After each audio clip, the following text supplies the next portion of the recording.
Hello, beautiful souls, and welcome to the second part, which will probably not be uploaded um, in order, but the second part of my celebrity natal chart series, Aquarius celebrities, I guess. And we're looking at Michael Jordan, who I was like, this is a very prolific person. I think he kind of falls into the sort of like bald head megalomaniac Aquarius category, as I've been categorizing the different types of Aquariuses.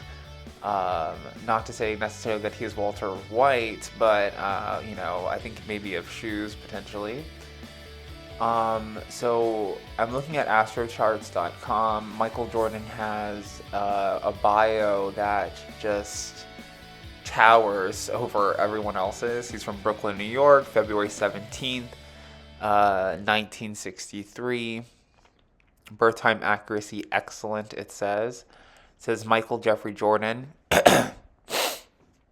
also known by his initials MJ, is an American former professional basketball player. He is also a businessman and principal owner and chairman of the Charlotte Hornets. Jordan played 15 years in the National Basketball Association, NBA, for the Chicago Bulls and Washington Wizards. His biography on the NBA website states, I'm not reading all this, but like, so, it goes on. He played basketball. He's cool. He had shoes. Um, I'm like, there's literally no way. But, Michael Jordan and Michael Jordan.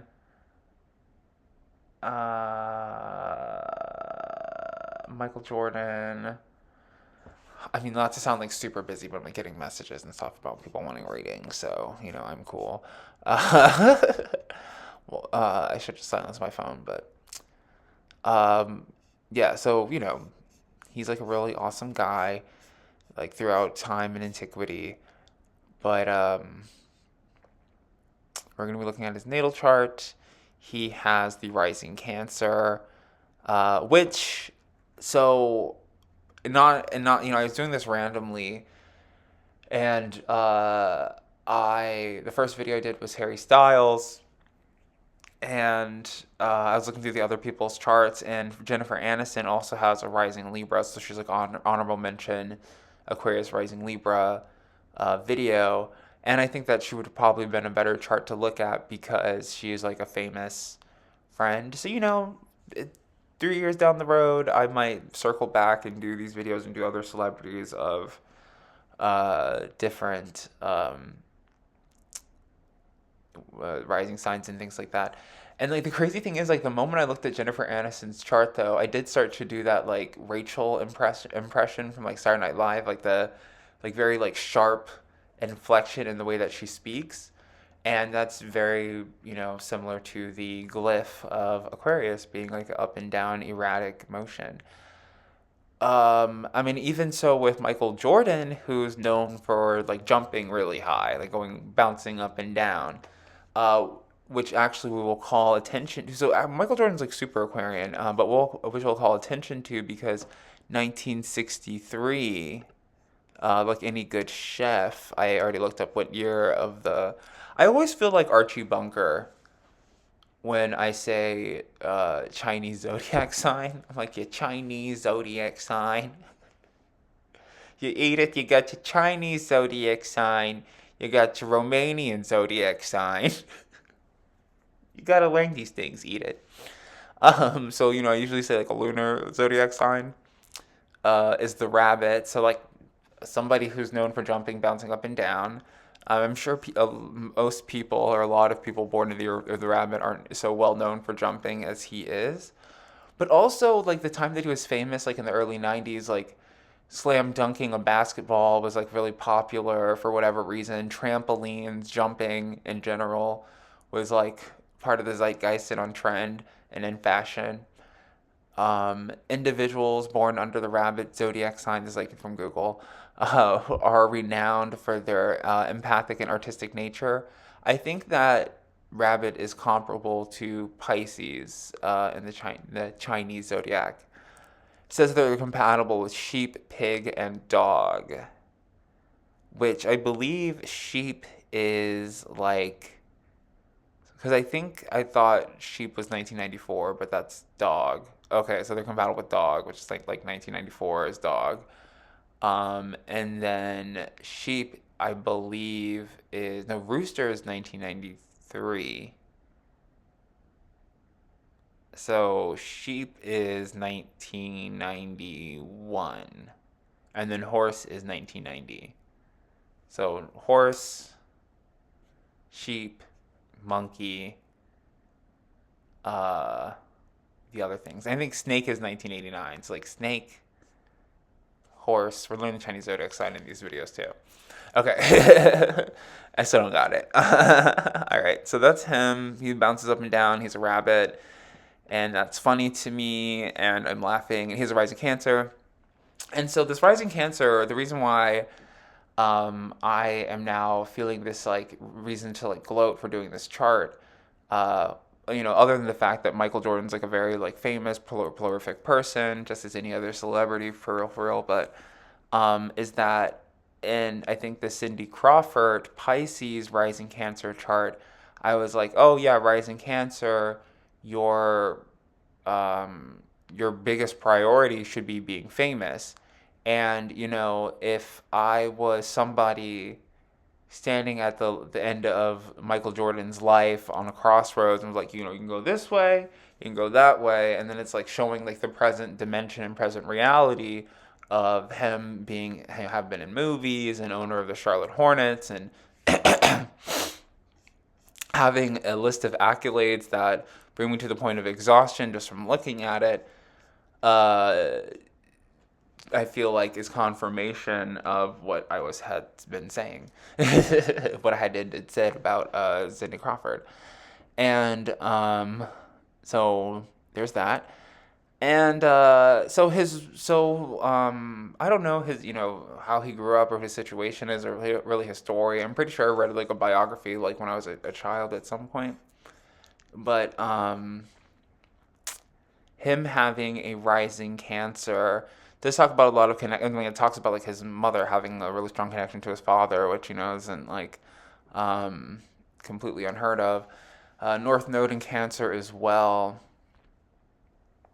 uh, retrograde, or as I sort of see like as a tarot reader, I'm like North Node in Cancer reversed.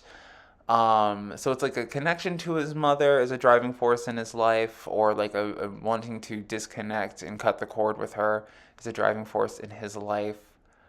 Rising Cancer. I mean, okay, so like, I mean, like that's sort of the thing. Like rising Cancer to me, it's like your biggest priority should be to be famous. Probably from like talking about health and activity. I am like a total Virgo basher, so I never actually see Virgo as a sign of like the fit. Like if zodiac signs are um, elementary school classes or like school classes, Virgo is sort of like PE, like health and fitness. And I never really see Virgo as like the fitness part. I always kind of see like Gemini as like like Gemini and Sagittarius is like the fitness signs. Um, but it's like Virgo is like the study and analysis of like sex or whatever. So anyway, he should like talk about like I don't know, like green tea or something, but like green tea and but also physical activity, like the importance of physical activity. Like he should sort of be like a spokesman for sports, which is something that he does. And then talk about health and wellness and fitness. Wants to live with his partner, like wants a partner, like domestic fantasies, domestic realities. Uh, they So I guess he's like I don't know, like he has a fifth house in Scorpio, so also like I guess like he's sort of spooky looking, like scary or something scary about him. Maybe like the wealth and power is sort of scary. Um, but let's like not breeze through everything. Let's go through these things slowly about Mr. Michael Jordan. So he like I said, he's got the rising Cancer. and he has a second house in Leo, and he has also um, Mars in Leo as well. So, in 9 degrees, Mars in Leo or retrograde. So it's like he doesn't want to be famous. Like I guess it was there was a huge thing. Is maybe even like his attempt to playing sports was like, I don't want to be famous. Maybe there is. So he has a um, it's hard to like not look at everything at one time.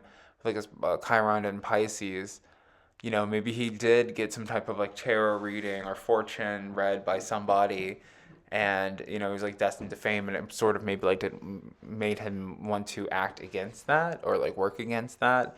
And playing sports was his way of like not being as famous as he like. Maybe there was like a something told him he was going to be a politician or something, or businessman. He's like, I don't know. I don't know what his like reaction would have been to it, but you see what it was.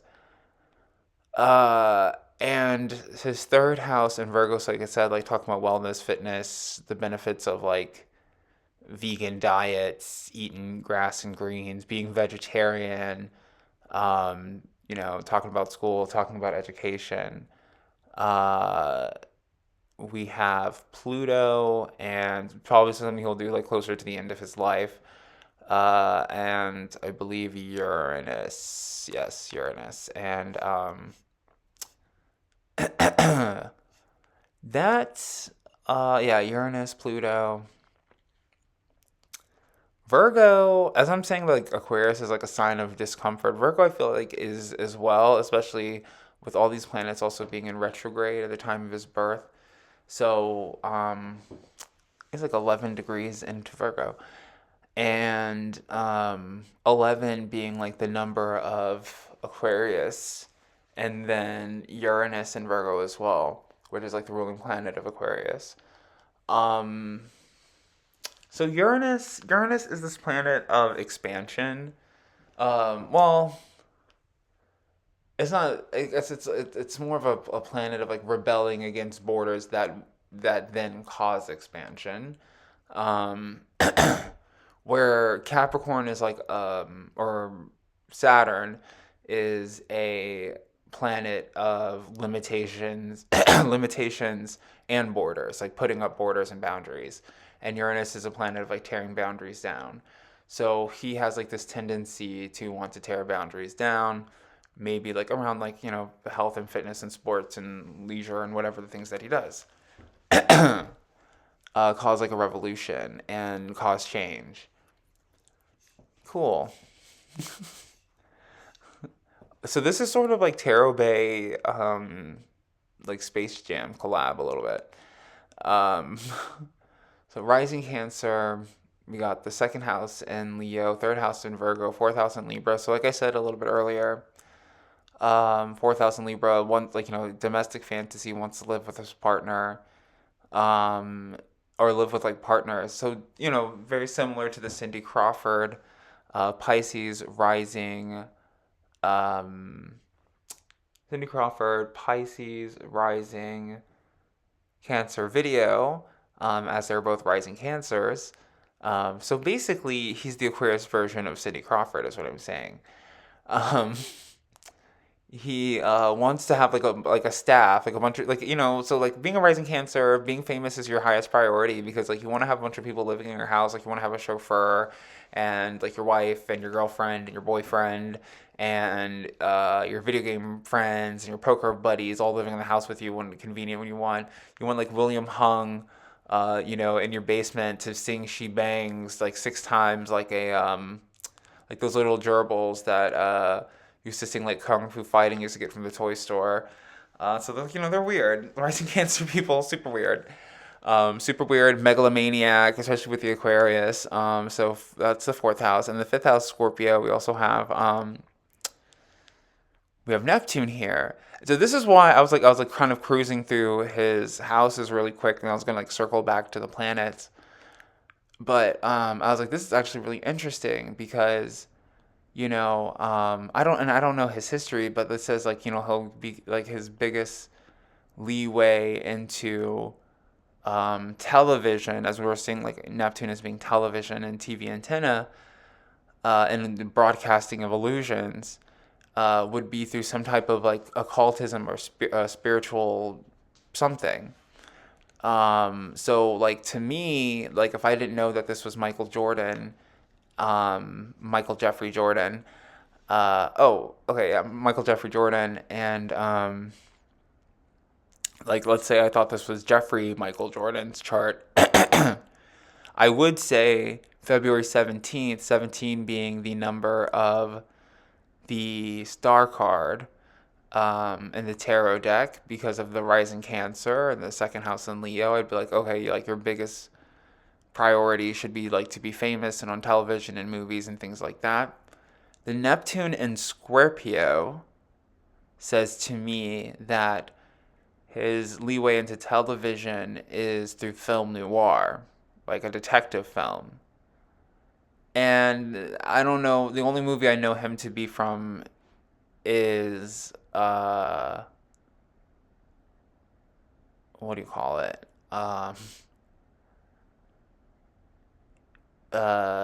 Space Jam. So I don't know if he was any movies before Space Jam, but that's what I know him from. And but I think he was already on television from playing sports. So maybe this chart is wrong. Maybe they have the birth time wrong. This is actually very excellent. But or there's like, so he had some, maybe had some film and study acting classes that I don't know about. Or there's something very deeply spiritual about the movie Space Jam, or something very deeply spiritual about basketball. Which is to say, or maybe there's a very deep illusion around basketball. Maybe basketball is very similar to Speed Racer. As we also have here, in his sixth house, fifth house Sagittarius. Okay, so also the third house is like a very academic, upbringing environment. Yeah, so sixth house Sagittarius. So also this thing here with the Scorpio and Neptune in his fifth house is also like there's a lot of like distractions from television and a lot of distractions from like occultism. And like I don't know, like I don't really like to denounce anybody else's practice, but I guess you have like Rachel Dolezal's out here. You have Kamala Harris is out here. People who use like different or fake or selective races for marketing. Like to me, like Scorpio and Neptune like says like he might have like really bought into like television psychics like Miss Cleo. And not to say that Miss Cleo or Walter Mercado or anybody's like psychic best friend hotline is bad. But that might have been like a huge distraction for him in his life, maybe around like romantic relationships or mediumship or something. So when I see this like Scorpio and Neptune, I'm like, oh, he might be like on a really like awesome episode of Hollywood Medium or Teresa Caputo, like somebody who does occultism on television. And then it's like, oh, maybe he might start doing occultism on television, and it like is something completely different. Because he also has this sixth house in Sagittarius, so to come over whatever obstacles he's facing with like illusions projected around like sex, death, and taxes, or he might have like a real huge like tax problem or something. Um, is his emotions around like the Jupiter games, Sagittarius, the Olympics. I think he was in the Olympics, right? I mean, something about it like made him very emotional. It could be like a very emotional thing to be in the Olympics. But Sagittarius and like to talk about like celebrity natal charts and things like that. Like the average person like Sagittarius or the ninth house or Jupiter doesn't necessarily represent like your entrance into the Olympics. But it's like there's people shooting guns in the Olympics, people playing video games, breakdancing. Uh, you know, um, Maybe at one time, basketball was thought of as just being just as ridiculous as an Olympic game, but like he was able to do that. I think, right? It probably says in this like super long bio that I'm not gonna read. uh, I feel like that's a thing. I feel like he was in the Olympics, and he's emotional about it, and so that helped him overcome whatever. I don't know. Maybe like yeah, maybe he got like a really like scary tarot reading from like the television or something when he was a child.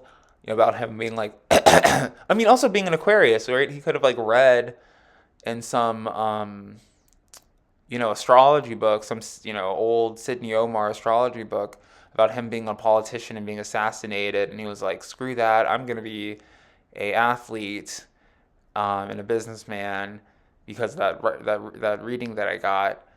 And I did I chose the dimension where I was in the Olympics instead. Um, so he has a 7th house in Capricorn, which says like Capricorn would be a good life partner for him. Also Venus, so he's like very attracted to Capricorns as well. Um, I don't know what else to say, you know. But they bring a lot of balance to each other. So like a Capricorn might be someone who's kind of seems like a gold digger or something to rising Cancer's wealth and fame. But he might be attracted to that type of energy anyway. So that's like a very respectable and relatable energy. Like they respect each other's way of thinking. And in his 8th house, we got Aquarius here with the Sun, Saturn, and Mercury. So he might be he might be into like astrology. Like he might be very much into like astrology and horoscopes and like talks about being an Aquarius all the time. And it might cause like a lot of limitations with him. He might like over talk about astrology. And he might talk about himself a lot. So like, in the Pisces natal chart reading series, I was like really and like I was like very keen on Neptune and very keen on Jupiter, and not necessarily because those are Pisces ruling planets. Those are just kind of things that were sticking out to me, but also Pisces ruling planets. Um, they and they were saying a lot to me about like what they care about, what they prioritize, like as like my opinions of those, like my very brief opinions of those people. And just doing, I think this is like the second one that I've done with Aquarius. The planet that's been sticking out to me the most is actually Saturn, which is Aquarius's like former ruler, I believe, right? And then we have Aquarius, and even like Uranus hasn't even really been sticking out to me or saying that much to me. But it's like his social awkwardness, the what is I was saying about Ashton Kutcher like not being relatable. He's not really relatable to a lot of people, and he's not really relatable to a lot of other basketball players either. Like their careers are not very like comparable. Maybe Kobe Bryant and LeBron James. Not even really Shaquille O'Neal because like he had like a very successful fashion brand, behind him as well. So it's like he just doesn't have a lot of peers. It's a limitation. And then when he does get around people, he talks about either himself or him being an Aquarius. Um, a lot, every day, all the time. And he probably even talks about the reading that he got and how it was so life changing. But see, because also I feel like that's even emphasized by his 9,000 Pisces, where it's like he has a deeply spiritual education. Like he might have like a deep understanding of like the Bible, in which, or he might think that he has like a real deep understanding of the Bible, but he doesn't, and tries to correct people about the Bible, but knows very little. We got Chiron here in Pisces, but also Jupiter. So I think he still like lucks into saying things very correctly, but he probably doesn't like quote scripture correctly, or like there's like things that he has wrong.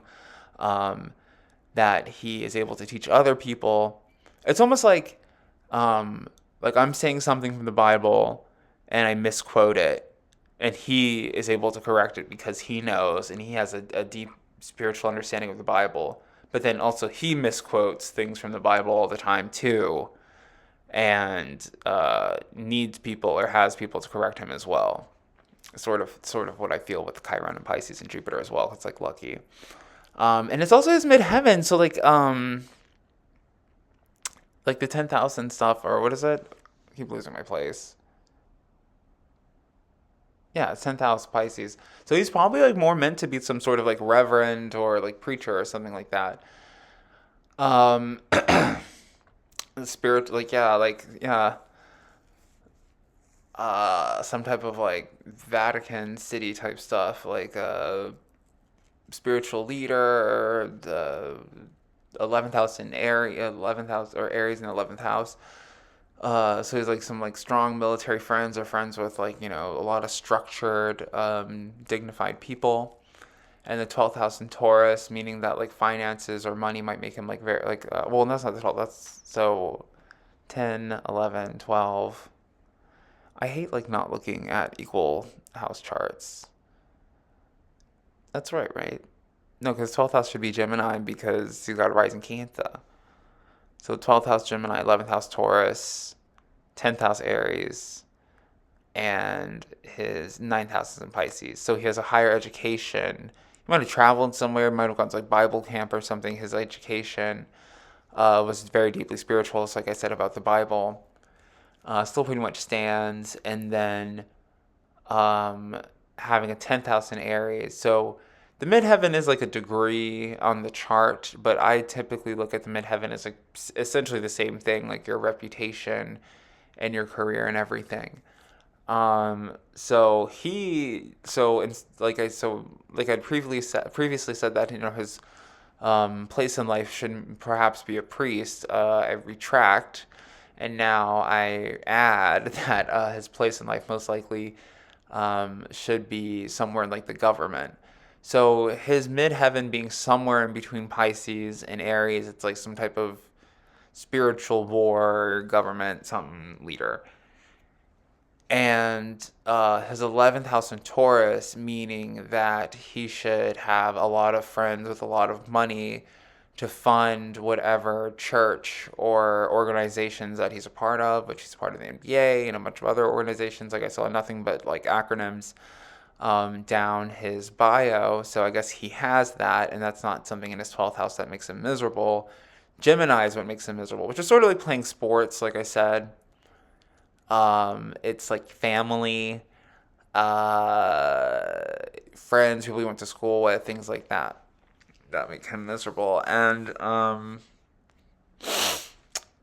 yeah, and so there's a lot of like I mean, I was sort of confused. There's a lot of like uh, you know, a lot of busyness like in his chart. Like if you look up his chart, I kind of would maybe see this as like a diamond pattern or some other type of like geode, like maybe like a quartz or something pattern. But he definitely was always meant to be famous. February 17th, rising Cancer, Michael Jeffrey Jordan. Okay. So that's been my analysis of Michael Jeffrey Jordan from Brooklyn, New York. Natal chart. If you would like a natal chart analysis from me, you can book one on my website. It's very simple. When it comes to videos and like bookings, so, let's say it is Monday and on Friday you have a road trip and you have like 2 hours to kill, like seven, 7 hours to kill, um, to listen to somebody rant about your natal chart. What you would do is you could put the booking in on Monday and have the appointment set for Friday. As in you like demand that you have that video by Friday, or by Thursday or whatever, that it's like ready and finished by then, because that gives me time to record the video, whether it's like natal charts or tarot reading videos. Like record the video, make some cute graphics for it, put some sounds, make sure everything makes sense, re-record things if I need to.